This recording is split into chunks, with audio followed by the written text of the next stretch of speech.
Loyalty before love part 45। कुछ देर बाद Robert, Aryan और टॉम को छोड़कर फार्म हाउस तक पहुंच चुके थे। वह सभी फार्म हाउस के कुछ दूर पर ही रुक गए और सभी बड़े बड़े पेड़ और झाड़ियों के पीछे छुप गए। फार्म हाउस के चारों तरफ बॉडीगार्ड का पहरा था। सभी बॉडीगार्ड के पास हथियार थे। सभी बॉडीगार्ड बहुत ज़्यादा चौकन्ने थे। आखिर चौकन्ने होते भी क्यों ना, आखिर वह सब जानते थे कि अंडरवर्ल्ड का बेताज बादशाह उनका दुश्मन बन चुका है। और इस बात को तो हर शख्स अच्छे से जानता है कि पानी में रहकर मगरमच्छ से बैर नहीं किया करते। क्रिस, यह सभी तो हथियारों के साथ बहुत चौकन्ने खड़े हैं। अगर हम सभी ने इन सभी को ख़त्म करने में थोड़ी सी भी आवाज़ की तो अंदर बैठे वह सभी लोग हमारे हाथों से बच जाएंगे। जूलियट, हम सभी को बहुत ज़्यादा चौकन्ना रहना पड़ेगा और हमारे पास लाइसेंस नहीं है तो हम इन्हें बंदूकों से नहीं मार सकते। हमें सिर्फ हमारे हाथों का ही प्रयोग करना पड़ेगा। बस मुझे नहीं लगता कि इन कुछ चीज़ों को मारने में हम सभी की ज़रूरत पड़ेगी। तो अगर आप लोगों को कोई दिक्कत ना हो तो मैं जयंत को सिंगापुर से सही सलामत भारत लेकर जाने का जुगाड़ कर लेता हूँ। जैक, लेकिन वंश, तुम्हें तो कहा था कि प्लान रेडी है। हमने तुम पर भरोसा किया और इसीलिए हम उन सभी को टपकाने के लिए यहाँ फार्म हाउस पर आए हैं। अगर तुम ऐसा करोगे तो फिर सब खत्म हो जाएगा। अजीत, हाँ, और अब तो फाइनल फ्लाइट टिकट भी रेडी है। वंश, कूल डाउन, प्लान बिल्कुल रेडी है। जब तक आप उन सभी को टपकाओगे तब तक सब कुछ रेडी कर दूंगा। मतलब तब तक आप उन सभी को टपकाओगे तब तक जयंत को सही सलामत भारत जाने का इंतज़ाम कर लूँगा। दीक्षित, ओह अच्छा, हमें तो लगा कि इतनी देर के बाद, मंजिल को इतनी करीब पहुंचने के बाद हम सभी को हमारे कदम पीछे लेने पड़ेंगे। जूलियट, हाँ दीक्षित, बिल्कुल सही कहा तुमने। बस दिल धड़कना बंद कर ही देता। जैक, सभी लोग तैयार हो ना? दिव्या, यस सर, बिल्कुल तैयार।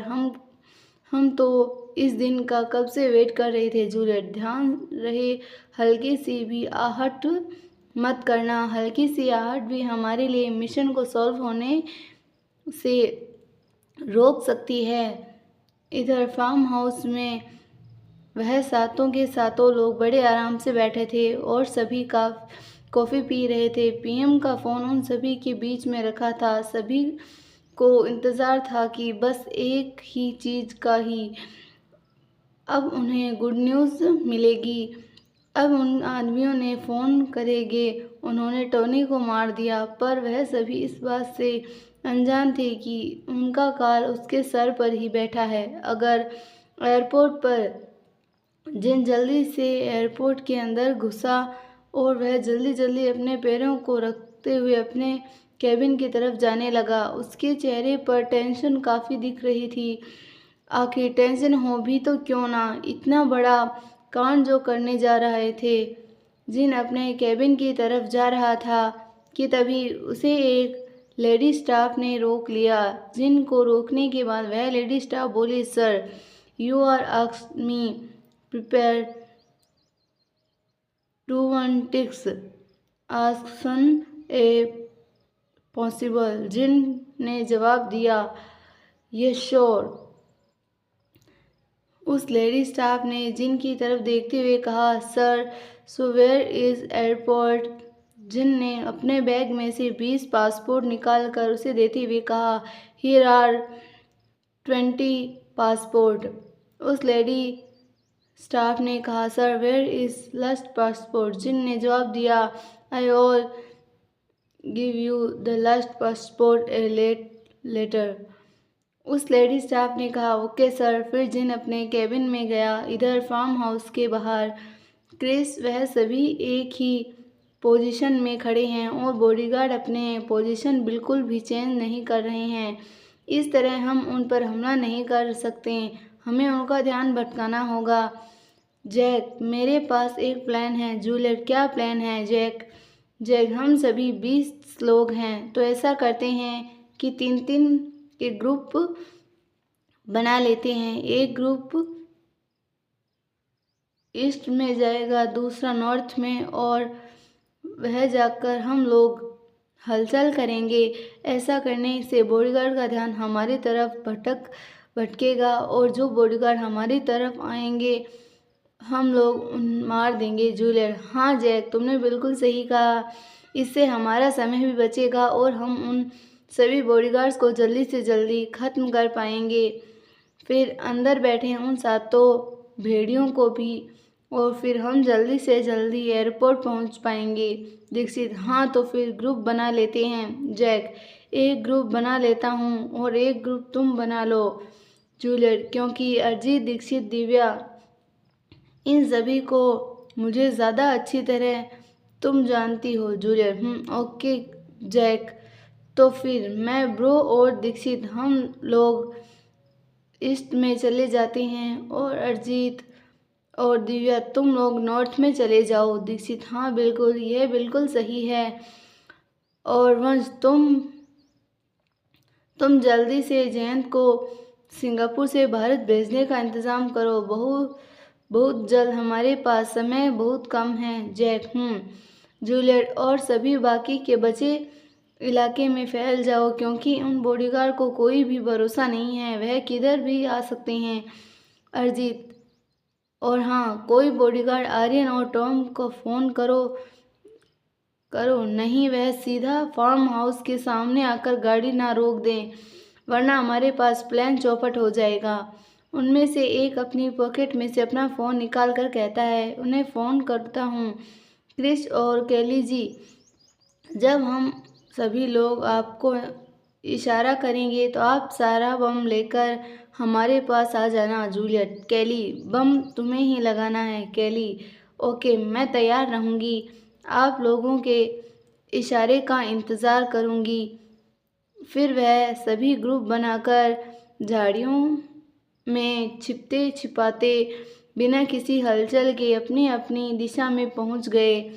सभी बड़े बड़े पेड़ों के पीछे छिप गए। जैक ने एक पत्थर उठाया और खुद के पीछे एक पेड़ पर मार दिया।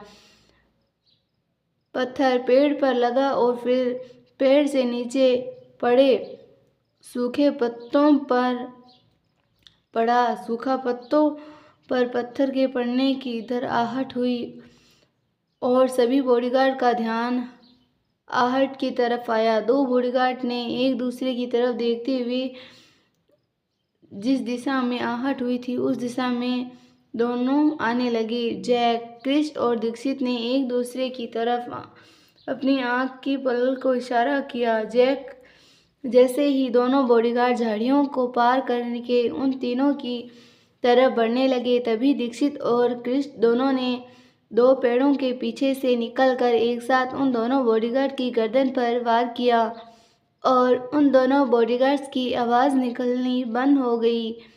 फिर जैक ने एक बॉडीगार्ड के हाथ पर जोर से वार किया और वार के साथ ही हड्डी टूटने की आवाज़ आई। दीक्षित ने पीछे से दूसरे बॉडीगार्ड की गर्दन पर वार किया और दूसरा बॉडीगार्ड नीचे गिरने लगा, तो क्रिस ने आराम से उसे पकड़ लिया और नीचे लेटा दिया।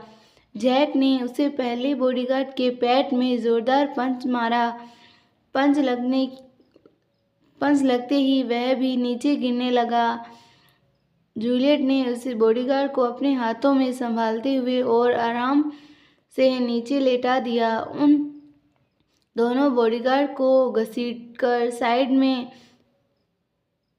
पटक दिया। इधर जूलियट ने एक पत्थर उठाया, बॉडीगार्ड की तरफ फेंका। एक बार फिर सभी बॉडीगार्ड में एक दूसरे की तरफ देखा और 2 बॉडीगार्ड फिर से उस दिशा में चल पड़े।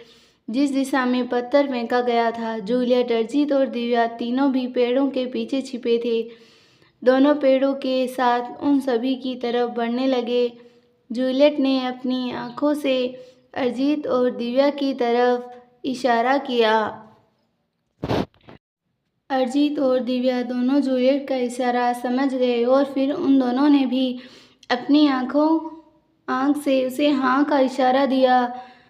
जैसे ही वह दोनों बॉडीगार्ड आगे की तरफ आए, उन दोनों ने पेड़ों के पीछे से जूलियट और दिव्या निकली और उन दोनों ने एक साथ उन दोनों बॉडीगार्ड की गर्दन पर वार किया। गर्दन पर जोरदार प्रहार होने से उन दोनों बॉडीगार्ड की बोलने की क्षमता चली गई। वह दोनों बॉडीगार्ड कुछ समझ नहीं पाते उससे पहले ही जूलियट ने दोबारा जोरदार प्रहार किया। एक बॉडीगार्ड की गर्दन पर किया। वह बॉडीगार्ड नीचे गिरने लगा तो जूलियट ने उसे अपने दोनों हाथों में पकड़ा और आराम से नीचे लेटा दिया। दिव्या ने जूलियट के इस 2 वार वाले प्रहार को देखा और फिर दिव्या ने जूलियट को हैरानी से देखा। अरिजीत ने अपने सूट से एक चाकू निकाला और उस दूसरे बॉडीगार्ड की गर्दन पर उस चाकू से एक जोरदार वार किया। उस दूसरे बॉडीगार्ड का गला कटा और वह दूसरा बॉडीगार्ड भी नीचे गिरने लगा। अरिजीत ने उस बॉडीगार्ड को पकड़ा और आराम से पेड़ों के पीछे ले जाकर पटक दिया। फिर जूलियट ने पहले बॉडीगार्ड को आराम से घसीटते हुए दिव्या की तरफ देखकर धीरे से कहा, वह 2 प्रहार वाला कराटा मूव था। एक बॉडीगार्ड ने दूसरे बॉडीगार्ड से कुछ कहा। उस दूसरे बॉडीगार्ड की बात सुनकर उस पहले बॉडीगार्ड ने अपना सर हामी हिलाया और फिर वह दोनों बॉडीगार्ड जैक, क्रिस और दीक्षित की तरफ आने लगे। फिर दूसरी तरफ से बाकी लोगों ने भी बॉडीगार्ड की तरफ पत्थर फेंका। बॉडीगार्ड का ध्यान उस दिशा में गया जिस दिशा से क्रिस ने आदमियों ने अपने पत्थर मारा था। 3 बॉडीगार्ड उनकी तरफ आने लगे। इधर जैसे ही वह दोनों बॉडीगार्ड दीक्षित और क्रिस की तरफ बढ़े तो जैक और दीक्षित ने पेड़ों के सामने से निकलकर दोनों बॉडीगार्ड के गर्दन पर एक साथ से प्रहार किया और फिर जैक और दीक्षित ने एक साथ उन दोनों बॉडीगार्ड के पेट में मुक्का मारा जिससे वह दोनों बॉडीगार्ड नीचे गिरने लगे और उन दोनों बॉडीगार्ड को पकड़ लिया। फिर उन दोनों ने उन दोनों बॉडीगार्ड्स को आराम से नीचे लेटा दिया। क्रिस और दीक्षित दोनों ने उन दोनों बॉडीगार्ड को घसीटते हुए बाकी मरे पेड़ों 2 बॉडीगार्ड के पास पटक दिया। वंश इधर एक पेड़ के नीचे बैठे आराम से लैपटॉप में बस उंगलियां चला रहा था और केली जी उसका एक लैपटॉप पकड़ कर बैठी थी। केली बस वंश को घूर घूर कर देख रही थी। केली अभी उसकी तरफ देखती तो कभी उसके दोनों लैपटॉप की तरफ। वंश जब स्पीड में अपने लैपटॉप पर उंगलियां ही चलाया जा रहा था। क्रिस के आदमियों ने रॉबर्ट, आयरन और टॉम को कॉल कर दिया था और बस वह वंश और केली के पास आकर उन बॉडीगार्ड की तरफ देख रहा था। बाकी के 5 भी झाड़ियों के पीछे इधर उधर छुप गए थे और बस अपनी बारी का इंतज़ार कर रहे थे कि बस उन्हें भी पत्थर फेंकने को मिलेगा और पत्थर फेंकने के बाद अब उन्हें अपना हाथ साफ करने को भी मिलेगा। उनमें से 2 की तरफ आ रहे 3 बॉडीगार्ड में से एक बॉडीगार्ड का ध्यान एक दूसरे दिशा में आया। फिर एक आदमी अकेला बैठा था। उस पर पैर सूखे पत्तों पर पड़ गया जिससे वह बॉडीगार्ड का ध्यान उसकी तरफ आ गया। उसने उस बॉडीगार्ड को अपनी तरफ आते देखा और वह धीरे से खड़ा होकर एक पेड़ के पीछे छिप गया। बाकी 2 लोगों की तरफ वह 2 बॉडीगार्ड आ चुके थे। उनमें से एक ने दूसरे की तरफ एक इशारा किया। दूसरे ने इशारा समझकर रिप्लाई में एक डेविल स्माइल दी। उन दोनों ने एक साथ पेड़ों के पीछे से निकलकर उन दोनों बॉडीगार्ड के गर्दन पर एक जोरदार प्रहार किया। उन दोनों ने एक साथ मिलकर दोनों बॉडीगार्ड के पेट में पंच पर पंच मारने शुरू किए जब तक उन दोनों बॉडीगार्ड के मुंह से खून निकलना शुरू नहीं हुआ, वह दोनों रुके नहीं। उन दोनों बॉडीगार्ड के मुंह से खून आने लगा। तब उन दोनों ने एक और बार उन दोनों की गर्दन पर वार किया, जिससे वह दोनों बॉडीगार्ड मर गए। उन दोनों ने उन दोनों बॉडीगार्ड को आराम से खुद से कुछ दूर पर पटक दिया। इधर वह बॉडीगार्ड उन एक की तरफ पहुंचा, उससे वह एक जोरदार वार पर उस बॉडीगार्ड की गर्दन पर वार किया और फिर एक जोरदार उसके पेट में मारी और वह बॉडीगार्ड मर गया। फिर उसने उस बॉडीगार्ड को साइड में पटक दिया।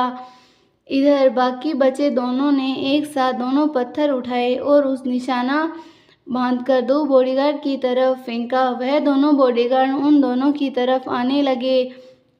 जैसे ही वह दोनों बॉडीगार्ड उनकी तरफ पहुंचे तो उन दोनों ने एक साथ उन बॉडीगार्ड की गर्दन पर दो बार वार किया और फिर वह दोनों बॉडीगार्ड को घसीटते हुए साइड में पटक दिया। अगर आपको हमारी स्टोरी पसंद आई तो स्टोरी को लाइक शेयर, चैनल को सब्सक्राइब करना ना भूलें और कमेंट ज़रूर करें। धन्यवाद।